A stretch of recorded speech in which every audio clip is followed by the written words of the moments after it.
Good evening, Canada and the rest of the world.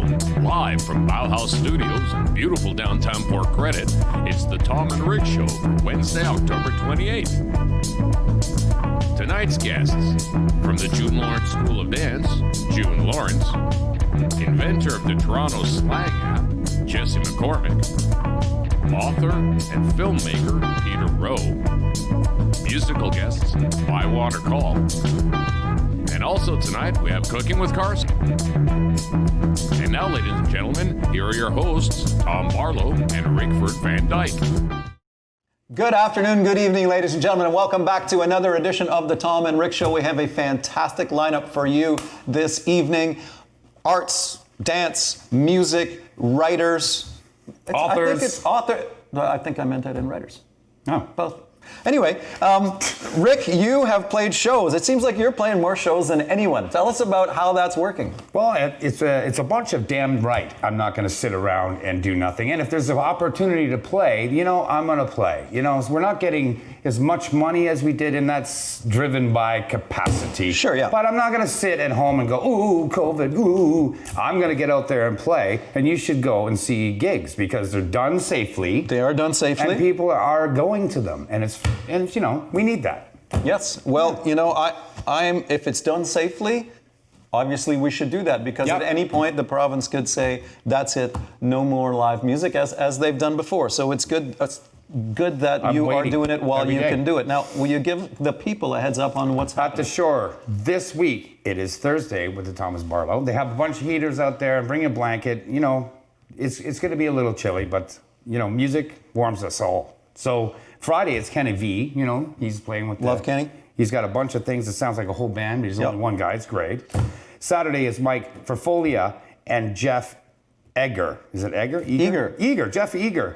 You know what they're eager to have? A Halloween party. And their theme at the Shore is like an Everest base camp. So it's not quite as cold, but bring some blankets and stuff. Maybe some oxygen tanks. I don't know. That would be so funny. Everest base camp. The ultimate COVID mask. Now we should also just give you a little warning here, a caveat. That's sounds like good food. That's it's all weather dependent. If it's pouring rain and it's 4 degrees, there will not be shows at Shore. Now, as you all know, because you live in the world and you watch TV and listen to the radio and so on, COVID numbers are going up, percentage of positivity rate is going up, and these are, of course, not good things, and they don't bode well for the music industry. And I was watching the news a couple of days ago, and the airline industry is in big trouble. They have lost a ton of money, and they are lobbying the government for a massive bailout. And we have a history of industries being in trouble in this country and getting bailouts. Sometimes the fisheries get a bailout. Sometimes the auto industry gets a bailout. And we're now talking about the travel industry getting a bailout. And it occurred to me, there has never been a music industry bailout. No. Never. All we get is, well, see if you qualify for the CRB.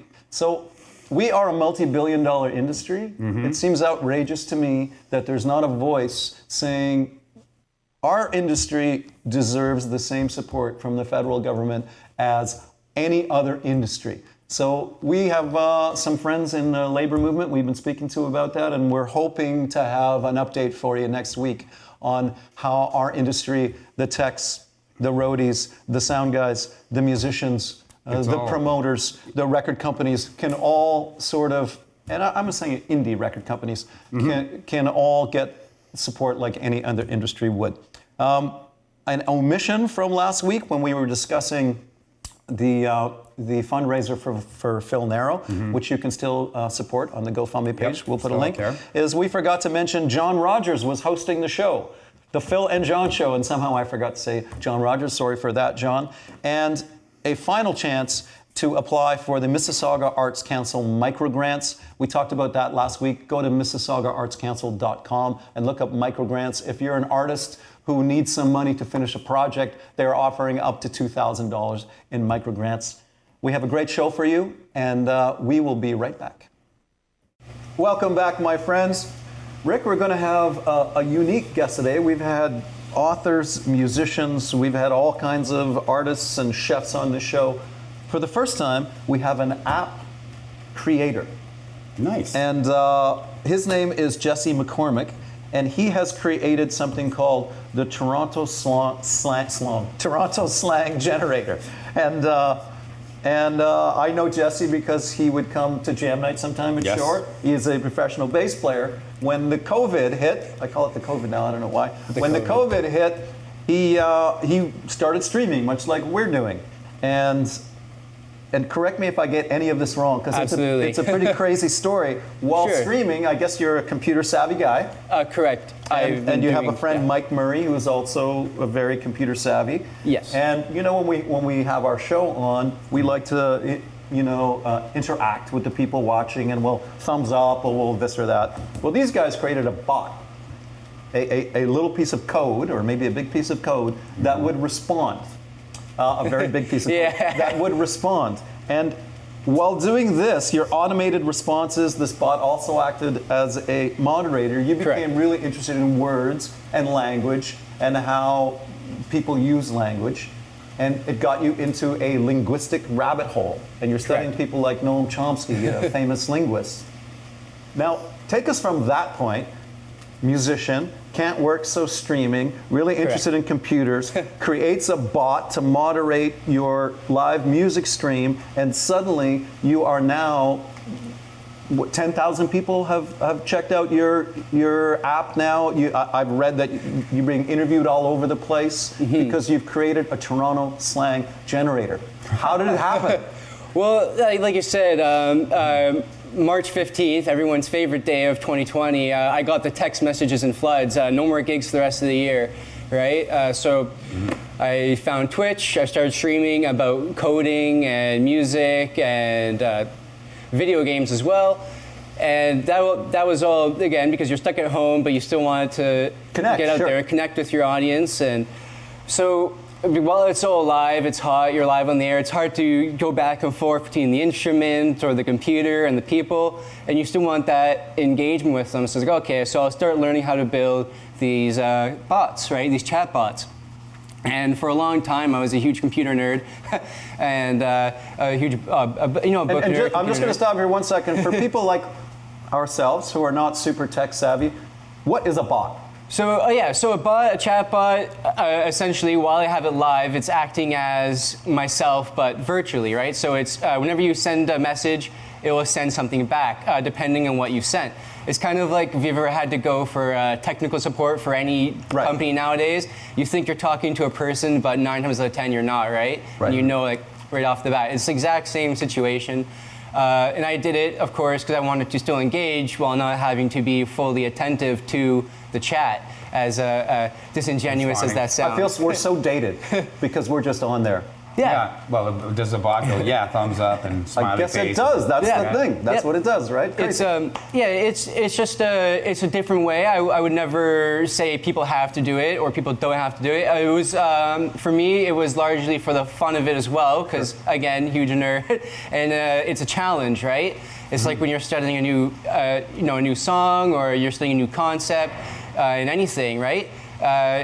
There's that catharsis you get when you finally get it. And it's the same thing with all this computer code, right? It's this inherent feeling you get, like, oh man, like look at all this, I spent 40 hours straight doing this, and so here's the result. You have this bot now, it's able to interact with your audience, and you want to make it more accurate, and you need to understand the English language more so that your bot can be more accurate. Now, it's the leap to everyone wanted to talk to you about Toronto Slang Generator. How does that happen? So I have a coworker who's 17 years old, and I'm not even that old, but he talks to me, and it goes right over my head, right? So because he's talking to you in all the slang. Exactly, and so he sends me a lot of these videos on Toronto slang. Eventually it evolves, and I'm listening to it. I'm enjoying it.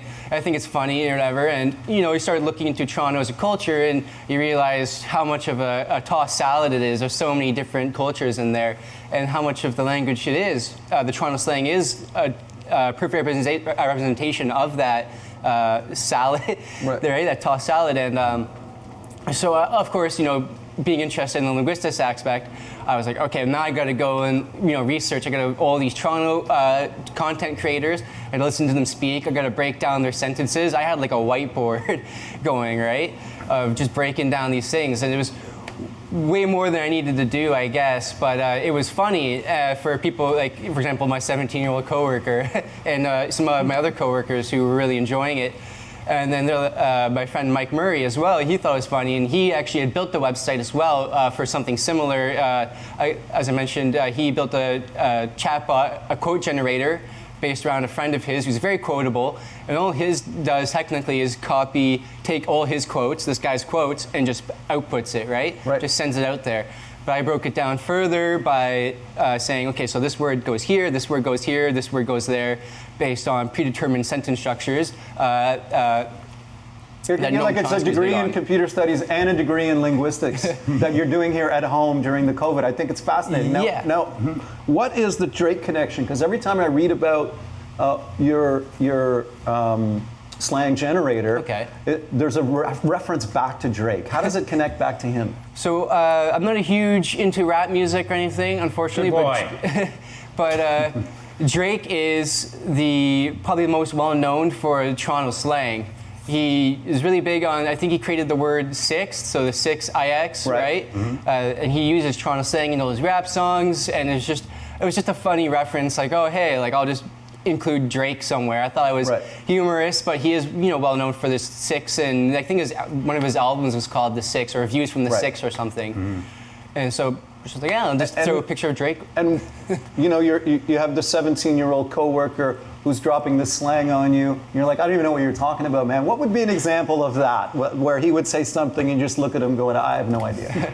He walked up to me, he's like, man, Bear Man's copping straight lick bows, you zine? And I was like, what does that mean? And if you're interested, that means like, all these guys, they're collecting or they're getting liquor. Lickbows is LCBO. Okay. We used to call it lickbow, right? But it's so Ontario specific. Very specific. Yeah, wow. It's very Ontario specific. And so it's almost like your slang generator is also a slang decoder. Does it work like that as well? I haven't implemented any way to kind of translate it back to, I guess, small town speak. It's a one-way. It's a one-way street, and it's a one-way rabbit hole. But pardon me, liquor store. Okay, yeah, we'll go to the liquor store, right? Yeah, there's a lot of words that would be great. I've considered it many times, like, I should probably include a way for people to actually understand it, but Narcity... For the middle-aged people. Even for the small town folks, right? I go up to Barrie and no one knows what I'm talking about. Right, because it's very Toronto specific, which I guess is the point of it. Now, now, what surprised you most about the response? So you do this, it's fun, you're hanging out with buddies, having a laugh, learning about computer coding and linguistics, which is, a unique hobby, I just want to say. Tell us about, you get this crazy response. So again, within a week it had hit 10,000 visitors on the page. BlogTO had reached out to me for an interview. What surprised me the most was that anybody cared at all, to be honest. Because I was like, whatever, it's just a silly little thing, I'll put it on my Facebook, and then it just went off from there, right? And I just figured me and my friends would have a chuckle and go home and I'll never hear about it again. Right, so. Well, I think it's I think there'd be a lot of interest because of all the Twitch and video game people do, and they want to interact with them, but they're playing a game and they can't go like that. So the bot generates. That's right. The interest probably. I think it's a fascinating story on the technical level, on the linguistic level. On the cultural level. It's just a really neat thing you're doing. So if people want to check it out, they go to TorontoSlangGenerator.com. Correct, yeah. Ladies and gentlemen, this is Jesse McCormick, has been Jesse McCormick. What an amazing story and inspiring that here we are in lockdown and you're being creative and you're learning and you're giving a bunch of people, smiles on their faces. So good for you. And is there anything else you need to let the people know about what you've been doing? Sure, yeah. One of the biggest pieces of advice I was given on March 15th was learn a new skill, right? Learn any skill, as long as it's a new skill, right? And computer programming was related to my job, and I decided to bear down on that. I think computer programming is intimidating for everybody. It looks hard, it looks complicated, but it's not really. And there's so many free resources out there now, and every day there's just more and more free resources out there to learn. And I highly encourage anyone, even just if all you learn is how to do a math equation Right. on a computer, it will change it'll enlighten you a little bit, I think. Well, those are words of wisdom from a very young man. This was Jesse McCormick, TorontoSlangGenerator.com. Thanks very much for coming in, Thanks and for having we'll be me. right back. Good afternoon, good evening, ladies and gentlemen, and welcome back to the program. We have a very exciting and interesting guest for you this evening. His name is Peter Rowe. He's an award-winning filmmaker and recently an author. Is this a relatively new thing, Peter, being an author? I know you've been a filmmaker for a long time. My second book, my first was in 2013, so yes. There you go. Peter has filmed the Isle of Wight Music Festival, where he shot Jimi Hendrix and Leonard Cohen and many others. And his new book is called Music and the Man. And Music and the Man is an analysis, a study, entertaining and informative on how music represents a threat to power, whether that's political power or cultural power. And he goes through from the beginnings of music to today and looks at those struggles, which have included harassment, as in the case of Billie Holiday and John Lennon, banning, as in the case with the Beatles in the USSR, and even assassinations, as is the case with Victor Jara in Chile. So thank you very much, Peter, for being with us here today. Can you let us know what inspired you to say this has always happened? Music has been a threat to societies, and there have been attacks. So why did you sit there one day and say, I need to write a book about this? Well, it's a part of music that I don't think has ever been told before. And for a long time, I searched around to see if the story had already been told. And it had not. My interest probably started with Frank Sinatra, who has the most complicated involvement with the authorities and the man through his life. Now, I don't know much about Frank, but he was mob connected. Yeah. But what was the association Frank was a gangster. with the law? Well, Frank's whole family, half of them were in jail. Most of his uncles were in jail. His mother was an abortionist, frequently in jail. Wow. Came from Hoboken, New Jersey, and he became very involved with the mob. And throughout his life, he was very involved in the creation of Las Vegas with Bugsy Siegel. But more than that, he became involved at the very highest levels with every president, from Roosevelt to Reagan, and was extremely involved with John F. Kennedy. And the stories, for many years, he was accused of being a communist. And he was very liberal, very progressive in the early days. He changed utterly and became a strong supporter of Spiro Agnew, the disgraced vice president, Reagan, and earlier Nixon. Right. Very complicated story, Frank Sinatra. Most of the stories in the book are a little more simpler. Of course, the classic one is John Lennon, who was, when he came to America, in the United States in 1970, he was followed, harassed by the FBI, State Department, John Mitchell, the Attorney General, Strom Thurmond, the very powerful Dixiecrat senator. And, ultimately, of course, he was assassinated. It's a complicated and interesting story. So I got involved through those two, and then got involved in stories Right. like that of the Rolling Stones, who were very involved with the law. Right. Now, Go ahead. and sorry, one of the interesting things that I find about the FBI and the American authorities attacking John Lennon was, in the height of the Cold War, the USSR was also attacking the Beatles. So it occurs to me a bit ironic that both the superpowers at the time, ideological opposites, thought this one band was a threat to both of them. Tell us a little bit about how the book describes the relationship between the Beatles and the Soviet Union. Yeah, it's a fascinating story. I have a major chapter in the book called Music versus the Kremlin.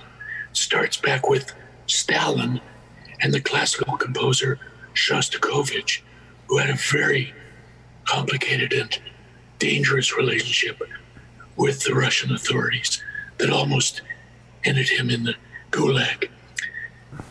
It then moves through the history of the Kremlin and the Russians versus jazz. You would think, and some Russians did think, that a revolutionary society like Russia would embrace a revolutionary proletariat music created by the most disenfranchised people on earth. Well, that makes the sense. Blacks of the American South. Sure. Like Louis Armstrong and Jelly Roll Morton. Wasn't the case. They banned the word jazz. They banned the saxophone. And they actually, I like this they country. did. And they actually banned certain notes, which they considered blue notes, which were banned, minor keys and certain notes. Well, when it came to the 1960s, the Beatles became, of course, the biggest musical phenomenon in the world. Bigger in Russia than anywhere else. Wow. But banned in Russia. Beatles albums were not allowed to be imported into Russia. Any that were found, Russian authorities on the border guards, had special scratchers to scratch the records, to ruin them, so they would skip it. So this was like a full-time job? Someone was a record scratcher, a record ruiner? Well, that was the border guards who were at the border of anyone who tried to bring Beatles records into Russia. A few got in. They were copied by people who copied them. They found that they could make copies onto the acetates that were discarded by Russian hospitals, that were used for MRIs and X-rays of old Russian babushkas. So, Revolver and Rubber Soul and Meet the Beatles were copied onto these old discarded medical acetates, and then they were sold on the black market. If you were caught with one, you could go to the Gulag. And so it was an incredible, and many, many Russians who I quote in the book told me that the Beatles changed Russia. They did more to affect the generation that grew up in the 60s and 70s and 80s than all, and thus did more to end the Soviet Union, the Iron Curtain, the USSR, than all of Reagan's rhetoric, his missiles, the firepower of the West. That's fascinating. That four guys from Liverpool can do more damage than billions of dollars worth of missiles and so on. Now, a lot of the book takes us through the history, takes us through the 60s, which was obviously a very revolutionary era in North America and around the world. But this is continuing to today, and one thing I had no idea about is this form of music in South and Central America, which is connected to the drug industry. I was fascinated by this because, this is happening now. This is not just a historical book that you have here. It's a modern book. Can you tell us a little bit about the relationship between music and the drug industry in Latin America? These are called narco corridos. Corrido means song. So songs about the drug business. The drug dealers of northern Mexico, Chihuahua and Baja, etc., commission songwriters to write songs about themselves. And then they are performed. It costs usually around $20,000 to get a song written and performed about yourself. It's a dangerous business, though, because the songs are banned by radio stations and the authorities. So they're mostly recorded onto CDs and sold in the flea markets. They're found all across Mexico and California, Arizona, etc. And they are, many of these drug dealers love the songs. Sometimes they don't like them, in which case the singer gets offed. There have been I hate that record contract. They literally have been dozens and dozens and dozens of major singers killed by the drug trade.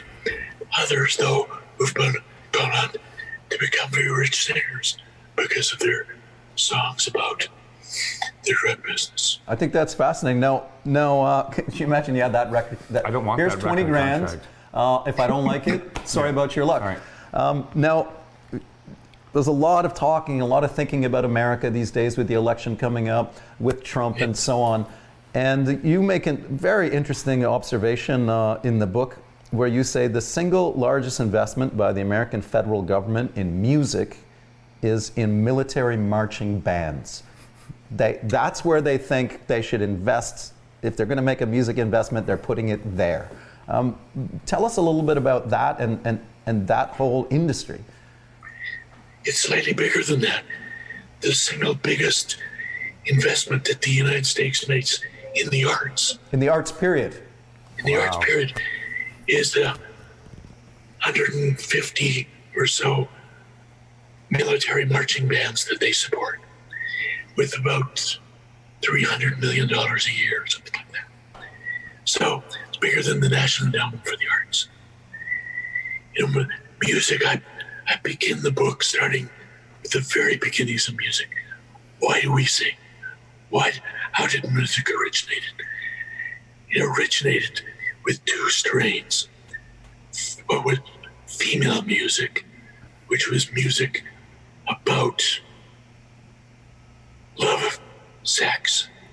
And this is still the biggest, by far, strain of music. Billboard recently did a survey. 80% of songs are about sex or lovemaking, but the other 20%. And once back in the past, the biggest strain of music was what was considered authorized, official male music, which was primarily music in the defense, for the purpose of hunting, of fighting, of the military, of supporting the authorities. And that's what still exists. As popular music, it doesn't exist anymore. Although, of course, songs like the ubiquitous "We Are the Champions" howled out in sports stadiums around the world sort of continue that strain. Right. Fascinating. Now, Peter, when we were prepping for this interview, you said a couple of funny things, and one is said, just be prepared, I sound a lot like Leonard Cohen. Now this Tom Waits. Or Tom Waits. Leonard Cohen meets Tom Waits. So this goes back to your your other career as a filmmaker, where you had a series called Angry Planet, and you would go to some of the most dangerous places on Earth. Tell us a little bit about how you arrived at this Tom Waits, Leonard Cohen vocal style. You mean it's not Motorhead tribute? Because I was thinking that the whole time. I wish it was. Yeah. I wish I could turn it off. No, what happened was I filmed on 24 volcanoes. We climbed 24 volcanoes. And usually camped on top of them and filmed them for 2 or 3 days. And on one of them, volcanoes emit hydrogen sulfide and sulfur dioxide gas, and it combines with water vapor, rainwater, or even your own saliva to create sulfuric acid. And that's what happened to me on a volcano in Vanuatu, the South Pacific. And it destroyed one of my vocal cords. Well, Hence the funky voice. So my next career is as a blues singer. ladies and gentlemen, Yes. this has been Peter Rowe. His new book is called Music in the Man. If you're fascinated by the notion of musicians being true rebels, being there it is. There's the book. Being cultural and political revolutionaries. Make sure you pick up this book, Music in the Man. It is available at Barnes & Noble. It is available at Chapters Indigo. You can get it online. I went and checked the links, and Les is going to put a link up for us. We always talk about supporting musicians. Please also support authors. They need your love just as much. Thank you very much for being with us, Peter. Appreciate your time. Good luck with the book, and we look forward to the next one. Thanks so much. Cheers, Peter. Thank you very much, and we'll be right back. Shore Grilling Grotto, it's a sure thing. Shore Grilling Grotto is Port Credit's favorite go-to restaurant. Our food is always made fresh, from our great mouth-watering steaks to our freshly made pastas to our burgers and wings. And now you can enjoy our freshly made meals right in the comfort of your home. Call us today for pickup or delivery. 905-271-9777. Shore Grilling Grotto, it's a sure thing. Welcome back, my friends. Here we are, and I have a very exciting news for you. We have a fantastic rock and roll, blues, soul band here today. They are called Bywater Call, and for people in the Port Credit community, you might know them as their alter ego, Parkside Drive. Parkside Drive is one of Rick's favorite bands. Whenever he sees on the interweb Parkside playing down at the shore, he's like, Yes. I love those guys. I Yep. gotta go and see I those gotta go guys. see them. If you get a chance to see them, I didn't know that they are actually a recording band and a touring band with a brand new album out. There it is, right self-titled brand new album, that they have done a large European tour. They are with a record company called Gypsy Soul Records, and it is our pleasure to have with us today Meg Parnell and Dave Barnes from Bywater Call. Welcome, guys. How you doing? Hey. Good, thanks for having us. Now, before we get into the madness of trying to be in a performance band during a global pandemic, can you tell us a little bit about this album and your first European tour? Sure. So we released the album in November last year, and it's our first foray into original music. And we had been building the music for that for about a year or two leading up to it. And then we went on tour through 7 countries in Europe in January and February this year, and got back at the beginning of March. Just and the in world time. shut down. Yeah. Just in time. Yeah, but it was a great tour. It was almost 8 weeks on the road, 7 musicians and a driver in an 8-seater van. Wow. Yeah. That's cool. Better than going to Winnipeg, though, I'm pretty sure. Well, that's the beauty about touring in Europe is every day it's a new country instead Yeah, of every pretty day much. a new suburb in Canada. Yeah. But and what was the response like? What kind of venues were you playing? What was the experience like? Absolutely incredible. Like every city we rolled into, every country we rolled into, they'd never seen us before, they'd never heard of us before, and I would say 9 out of 10 venues were sold out upon arrival. Wow. Which, That's awesome. it just filled up your spirit. We would walk into a place and people would have us signing records and signing photographs and singing along with the songs. That is amazing. And how would you phrase the difference between, say, a North American audience and a European audience? Definitely different sides of the coin. I think the biggest thing, I think what we should be leaning maybe into a bit here in Canada is just getting back to taking a chance on something that you haven't quite seen yet or don't know too much about. Right. If a good band is playing in the neighborhood, maybe take the night off Netflix and go check it out. Because Right. Netflix will be there tomorrow, but the band might not be. Well, you know? there's an expression Yeah. that some people like what they know and some people know what they like. Yeah, And right. it is nice when someone says, I know I like good music. I don't have to be familiar with it, No. right? So now, can you explain a little bit about the creative process? Where you guys, do you write as a band? Do you two write? How does that work? Most of the music starts with Dave and I, and I don't play an instrument, so a lot of the structure of the songs comes from Dave. You play this instrument right here. That's it. That's the only one, and a mean tambourine. But yeah, and then just bouncing melody and lyrical ideas back and forth. I usually take the reins with lyrics, but then we workshop them to make sure they get to a point. And then we take it to the band and do some workshopping with the band as a whole. And we've had a couple co-writers on some of the early tunes on that record there to kind of jumpstart things. Yeah. Very cool. Will you play a song from the new album for us? Of course. Yeah. This is the last track on the album. It's called Swing Low, and it's one of my favorite. All right.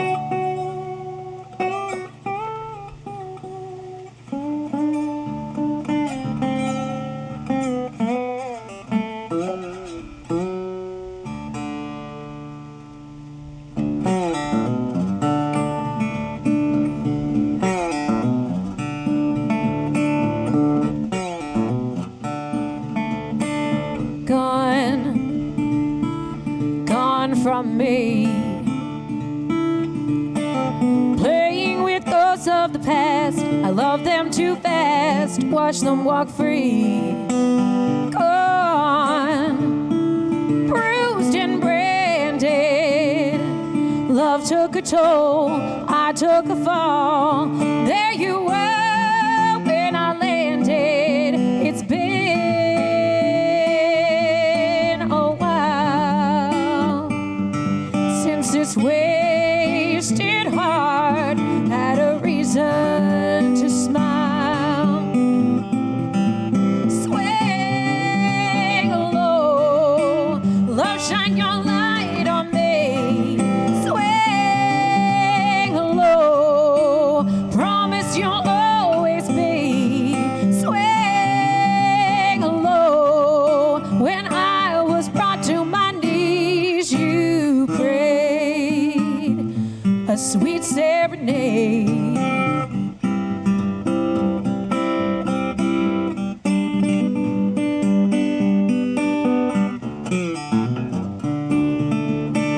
Done, I'm done. Whispering down, growing rough. You'll never, never be tough enough, strong. You were there all along, kind and quiet and safe. You restored all my faith in love. It's been a while since this wasted heart had a reason to smile. Swing low, love, shine your light on me. Swing low, promise you'll always be. Swing low, when I was brought to my knees, you prayed, unafraid. Now I'm wide awake.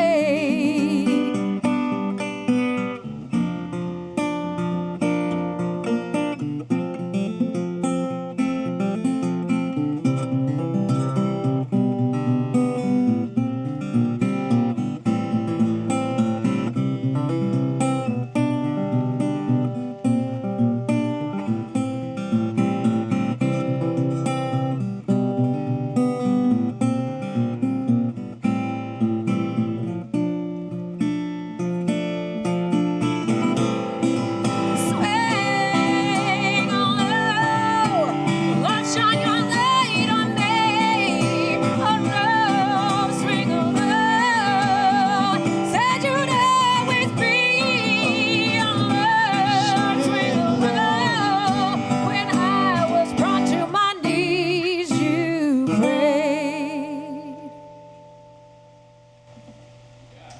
Suspense. Super cool. Thank you. And that is from your new album.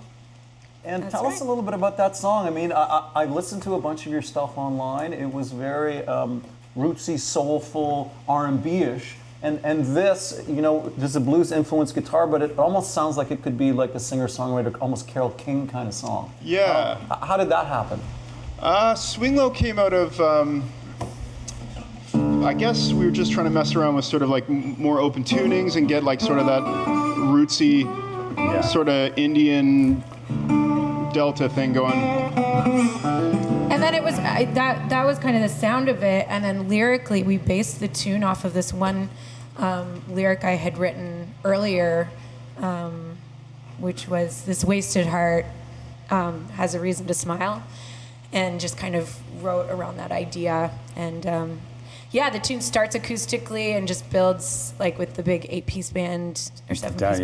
Yeah, big Well, it horn certainly feature. works like that It as works well, like which that. is Yeah. that's a sign of for a great sure. song. Yeah, we've been saying that for a long time. And you have a duo come in and it's like, well, this is mainly a band song, and, Right. and a song is a song. You break it down there, it sounds good. It It's works a good like that. song. Yeah. Yeah. Now, you guys did a European tour. You have this great response. You have a great fan base building there now, and you're supposed to go back in May. Did you say? Yeah, and April, May. Yeah. In April, May. Tell us about how the COVID situation. Are you booking tickets? Are you not booking tickets? Is it happening? Is it not happening? How do you manage the uncertainties of this situation you're in? I don't think we can say for certain that it's happening. We Right. have like 90% of the venues on the tour have confirmed us, which is awesome. And it's bigger venues that we saw, bigger guarantees. We're doing a big festival, Moulin Blues Festival in the Netherlands, which we were supposed to do this May and didn't happen. Right. But I don't think we're going to know until Yeah, much closer to. I think we're all living right now in the power of pushing forward, where so everyone is just working as if things are going to be happening in the future, and if they Right. don't happen, there's nothing you can do to stop What it. else can we do? What else right? can Yeah. we do? Yeah. Wow. much. I mean, it's either move forward with the hope that things are going to happen or lose your mind. I mean, there's not many other much. options. But you guys have been. I see you're playing at Shore. You have been able to keep some dates, at least as a duo. Absolutely. Yeah. Bars like Shore and others like it that have kept musicians going during this time are instrumental to us. Like we couldn't get by without them, really. And do you think, you know, winter's coming, it's cold out there, you guys get your scarves on, and we're not going to be able to play out on patios for very much longer. Will you take this as a writing opportunity, or how do you think you're going to use this potential downtime? Absolutely.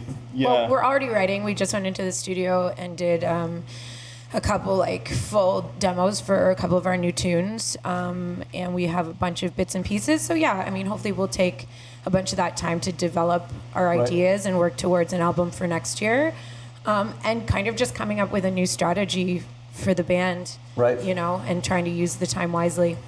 Well, I want to see you guys in the Shore. I don't know about anybody. I'm dying to see at the least- full band. Well, I mean, how many? You know, depending on the COVID, whatever, I would love to see it. But I'll see you guys. You're playing on the Shore, and that's it. Yes. Now, Maureen. before you guys have to go, people at home, they're watching, they love you guys, they love that song. How do they find you? How do they buy this amazing album?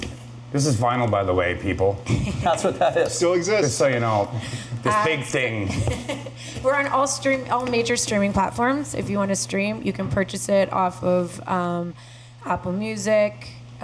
You can purchase it through Gypsy Soul if you want a physical copy of Right. the album.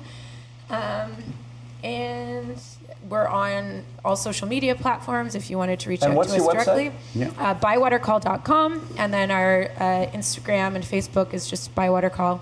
Great. We'll put that up. Thank you very much for coming in and sharing your story and your talent with us. Thank you. Ladies and gentlemen, this has been Bywater Call. They're a fantastic band. Please go Meg and and Dave. support them. Buy this album. If you're a Spotify person, Spotify them. If you're an Apple person, Apple them. Buy this album.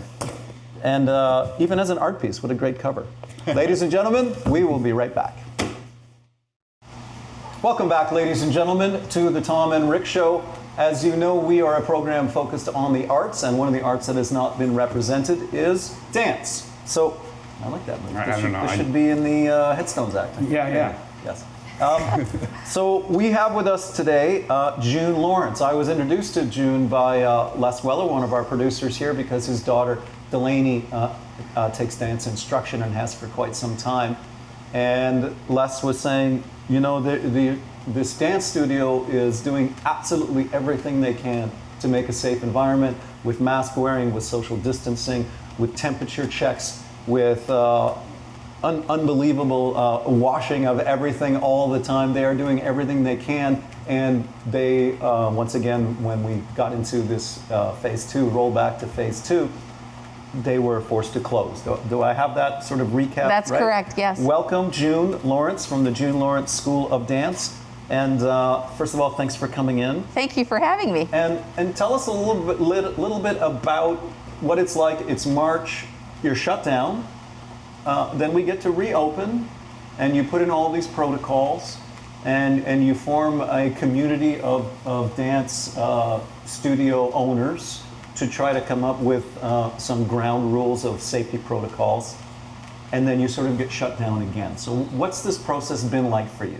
Well, in March, when we had to shut down, of course, we all thought, oh, it's only going to be for a couple of weeks. Oh, it's only going to be for a little while, just like everybody else. So a group of studio owners got together and put together protocols. So by May 28th, they were sent to the government, because we realized that in order for us to open up, somebody would have to say, hey, this is what we're planning on doing in order to let our kids come back to the studios. So that got sent off to a variety of government agencies. No one has gotten back to us to say that they have received it yet. So and when did you send that? That was May 28th. So it was sent to, like, you know, our MPs, our MPPs, different departments. And just no response? I'm not the person directly involved. There's been like a tad of response, but nobody is saying, okay, this is what dance studios are doing. So they're advocating on their own behalf. This is what they're putting in place. So we all went ahead, dance studios in Ontario went ahead and followed these protocols. That's the 6-foot grids, sanitizing between classes, wiping down all touch points, kids wearing masks in common areas, and if they're outside the box, they're wearing masks. So we do safety temperature checks, and we have an online system that children have to answer questions before they can come in. And so all of that was done. So when we were set to open up and allowed to open up in September, we were following that. And then with the rollback, we were included. But we were included because dance schools tend to be lumped with gyms. And thought of fitness and adults. So we were the only children's activity that was closed. So gymnastics, indoor basketball, like all the sports things, nothing else for children was closed. So that's why we got together. We asked our families to send in letters to our MPs.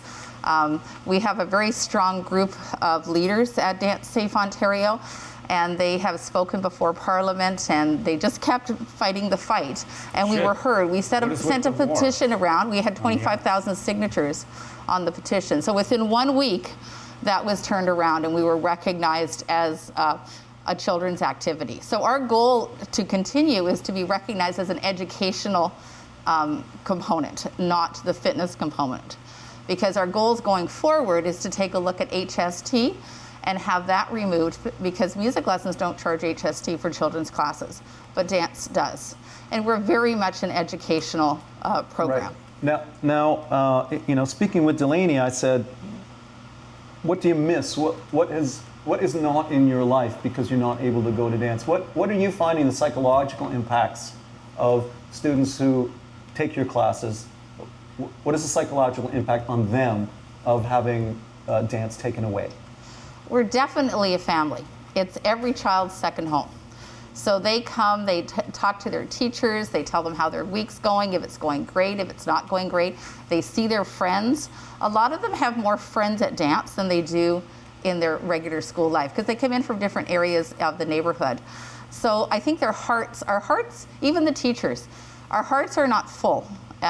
They're broken when we're not in the studio. And we're all very resilient, and I kept saying, okay, I can do this, we keep going. Mm-hmm. The first time I had a 4-year-old class on Zoom back in March, I broke down into tears at the end. When I taught Delaney's ballet class, and I'm gonna cry now, because they're just so, I am gonna cry, they're just so strong. And to be on Zoom with them, and I miss them so much. So that's hard.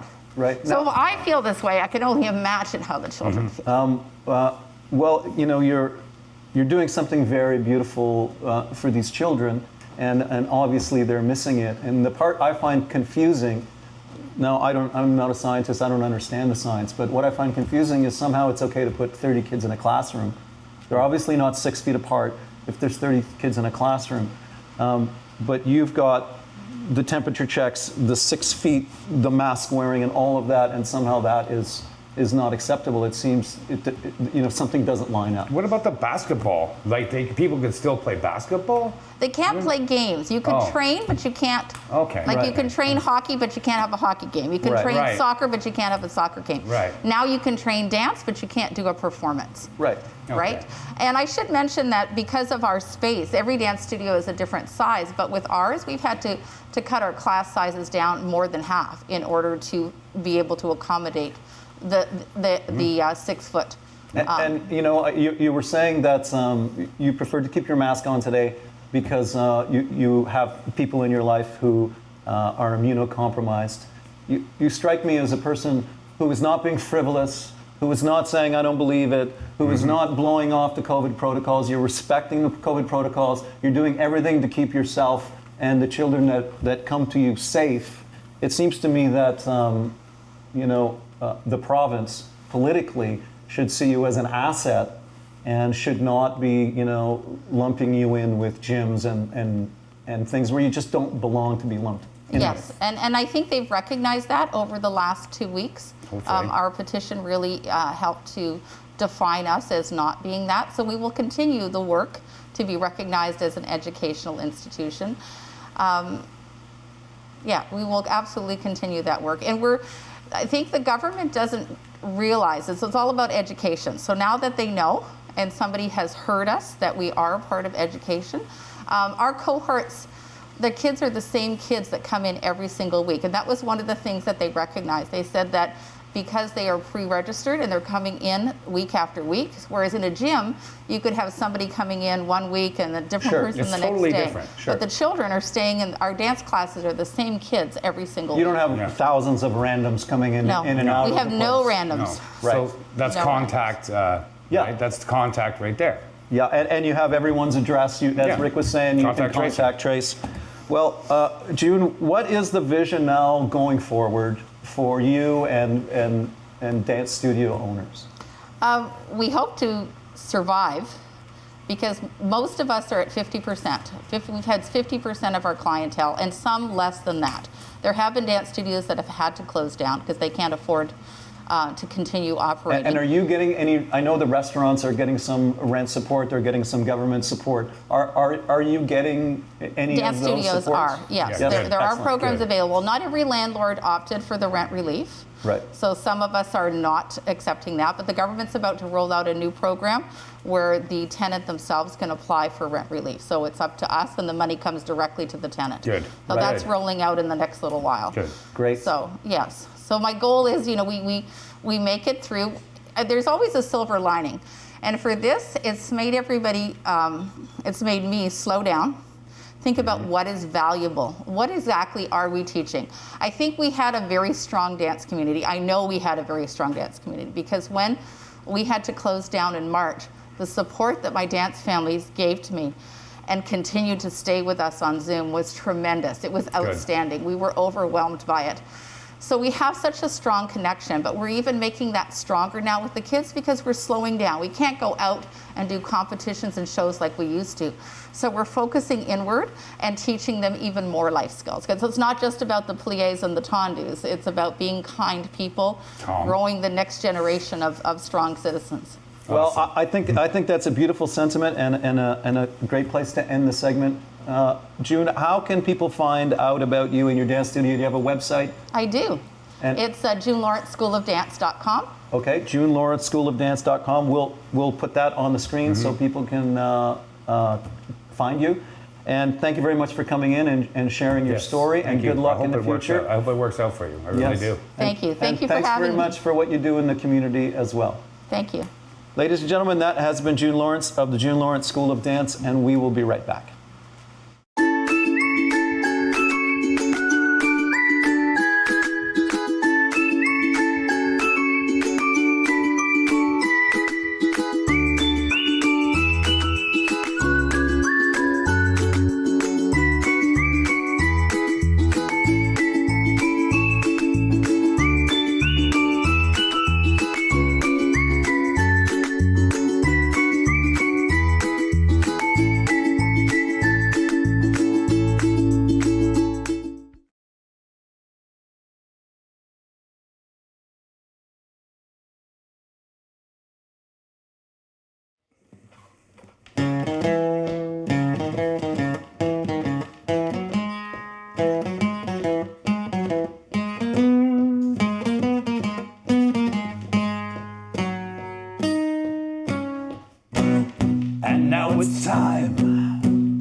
Carson to make a pastry. It is his very first dessert.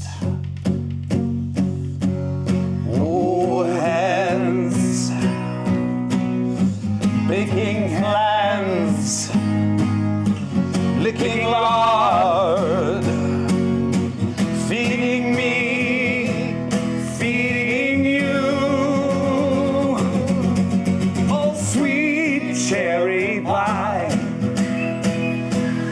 Oh, we really hope it's good. So good, so good, so good, so. Oh, God damn it. Hey guys, thanks for that fantastic introduction, Neil Diamond. And today we're going to be cooking with Carson. My name is Carson Freeman. Today we're making pie dough, pie crust, tart pastry, whatever you want to call it.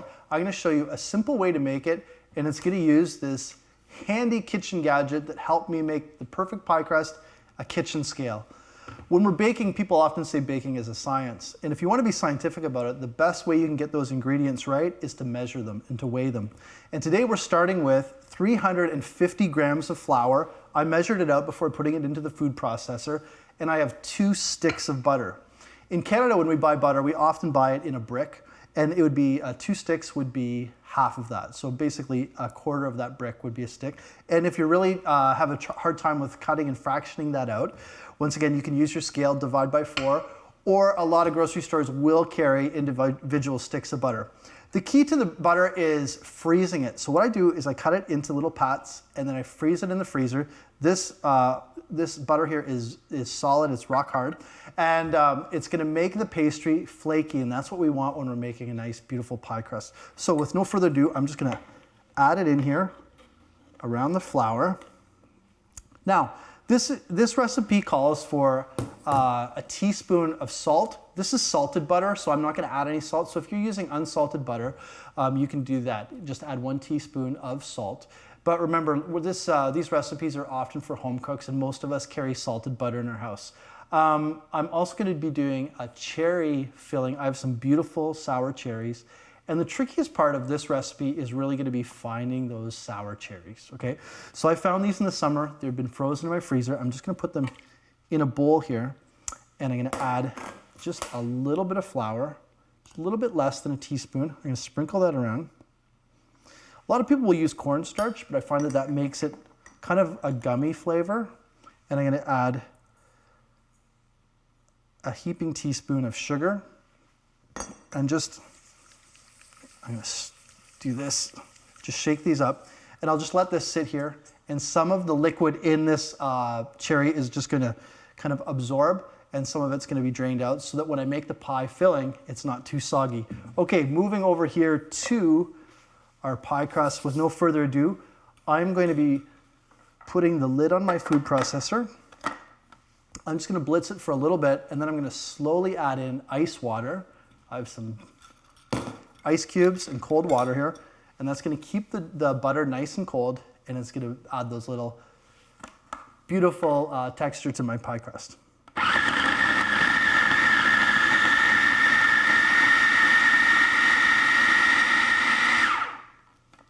Okay, I'm going to slowly start adding in water. I'm going to start with 2 tablespoons, and then I'm going to do 1 tablespoon at a time. And after a while, okay, let me do 3. After a while, it's just going to start to come together.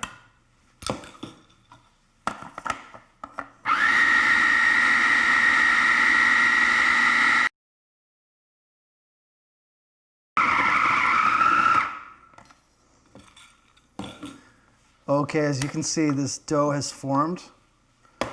I'm just going to empty it out onto this work surface. Actually, I have a little bit of water here.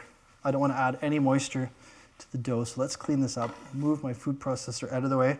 Thanks for doing a great job, because the food processors really did do all the work.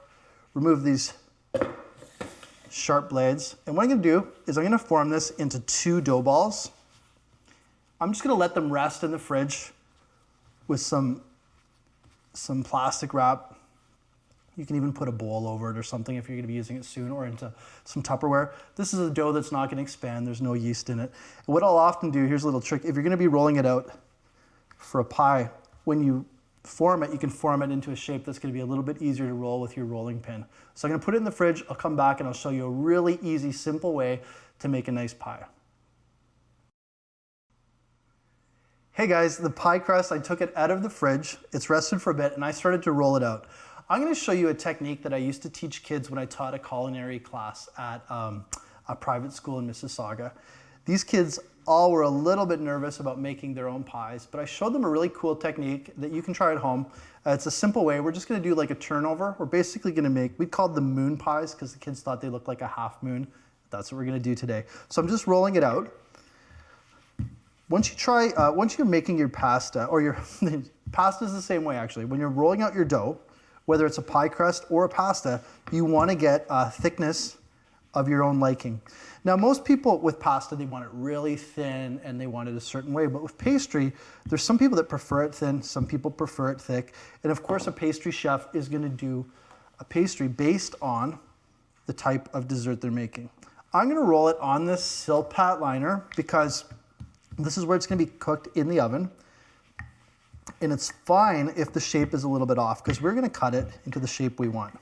I want the pastry thin but thick enough that it's going to hold in the juices of my cherry filling.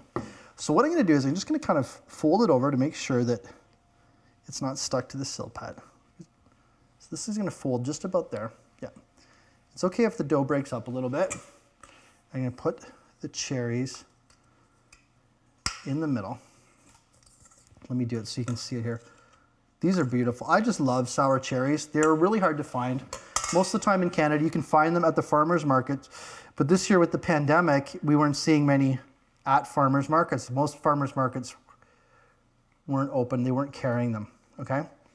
Now, notice there's some tears in my dough. That's fine because what we have to do, we have to poke holes just so the air can release anyway. And I'm gonna use my little pasta cutter, pastry cutter, whatever you cook the most of, you're going to call it that. I'd make a little bit more pasta than I make pastry. You can use the pieces of dough to pick it up. Now notice how some of that has spilled around the side. That's fine because what we're going to do, out of these holes in the top where we're going to vent the dough, I'm just going to follow the shape of that. Okay, some of the cherry juice will come out and it's gonna kind of cover it with this nice sauce that will get caramelized once it's in the oven, okay? So don't worry about that. But I do want to seal the edges, so I'm gonna use a fork. This will stay together. But I'm just gonna do this. You've seen your mother, grandmother, and now you've seen me do it. Just going around the outside with a fork, and I'm going to place this pie on the sheet pan, and I'm going to put it in my oven at 350 degrees for about half an hour. Okay guys, it's mitten season, we're back, and I am going to go reach into the oven and get our pie that's ready. It's been cooling in the oven as we waited for 3 hours for Les Weller to come back. Okay, so let's go. Oh, it smells fantastic. Hot, hot, hot, hot. And we got a beautiful cherry pie. I call these moon pies. That's what we used to call them when I was cooking with kids. And it looks fantastic. The cherry juice has spilled out a little bit. It's gonna add some fantastic flavor. I'm just gonna put it on this plate over here. I don't need my oven mitt anymore. This is cooled a little bit, but it's still really hot. So I'm gonna move it over. Get this out of the way. We don't need it anymore. Beautiful, fantastic cherry pie. I'm going to dig into it.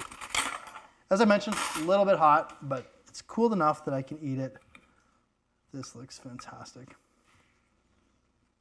While I'm doing this, I do want to give a shout out to our production crew, especially Mark Hughes, who's joining us again this week. Welcome back, Mark.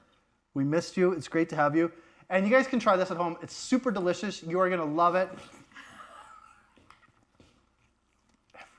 Every time. Has that got fruit? Every time. Okay. Oh, sorry. Oh, these are cranberries. Oh, no. I'm just kidding. Cherry pie, try it out. Back to you, Tom and Rick.